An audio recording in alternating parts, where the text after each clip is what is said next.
She never believed in love, until a lonely cowboy gave her a reason to dream again. In the heart of the American frontier, Clara Whitmore arrived with nothing but a worn suitcase and a broken heart.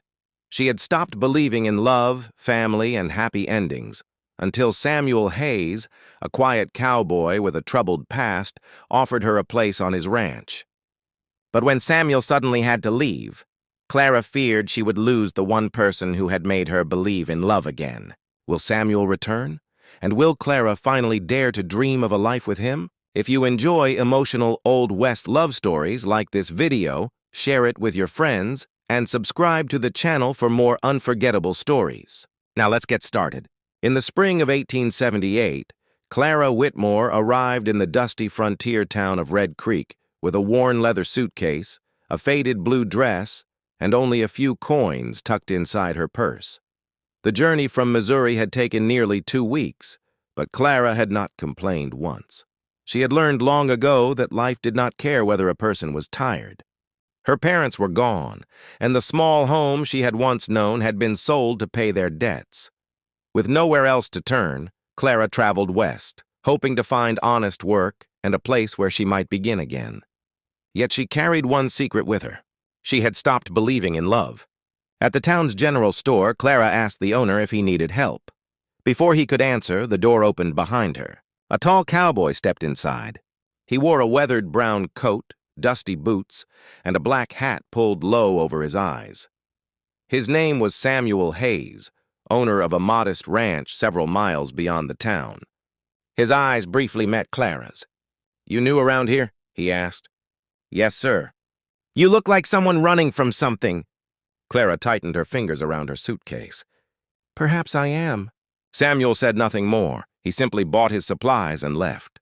The next morning, Clara was surprised when Samuel returned to the store. "I heard you need work," he said. "I do. My ranch needs someone to help with cooking, mending, and keeping the house in order." Clara hesitated. "I don't know anything about ranch life." So Clara followed him. Samuel's ranch was small, surrounded by open grassland and distant mountains. It was nothing like the grand estates she had imagined, but there was something peaceful about it. Days became weeks. Clara worked hard, and Samuel slowly began to notice the little things about her. She sang quietly while preparing supper. She always fed the stray animals before eating herself. And whenever Samuel returned from the fields exhausted, she left a warm cup of coffee waiting by the stove. Samuel, in return, never treated her like hired help. One evening, Clara stood outside watching the sunset when Samuel approached. "You ever think about staying here?" he asked. She gave a sad smile. "I don't make plans anymore." "Why?" "Because every person I loved eventually left." Samuel studied her quietly. Then he said, "Maybe you just haven't met someone who intends to stay." Clara looked at him, but before she could answer, Samuel walked away. That night, beneath a sky filled with stars, Clara realized something frightening. For the first time in years, she had begun to hope. The days that followed changed Clara in ways she never expected. She had come to Samuel Hayes' ranch believing she would work there for a season, earn enough money to survive, and then move on. But slowly, the ranch began to feel like home.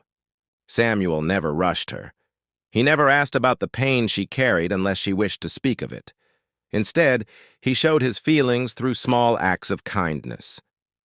When winter winds arrived, he repaired the loose boards around her bedroom window. When Clara caught a fever, he rode 6 miles through a snowstorm to bring medicine from town. One cold evening, Clara found Samuel sitting alone beside the barn. "You're quiet tonight," she said.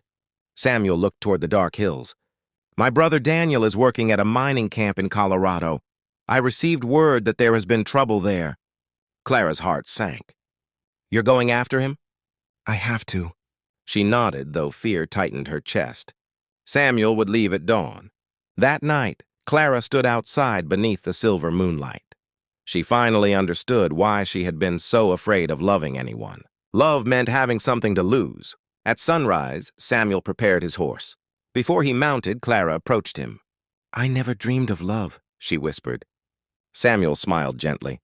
"Then dream with me instead." He reached into his coat and placed a small silver locket in her hand. "Keep this until I return." Clara closed her fingers around it. "And if you don't?" Samuel looked directly into her eyes. "I will." Then he rode away. For nearly 3 weeks, Clara waited. Every sound of approaching hoofbeats made her heart race. Every evening, she stood at the ranch gate watching the road disappear into the distance. Then, one crimson sunset, a familiar horse appeared on the horizon. Samuel.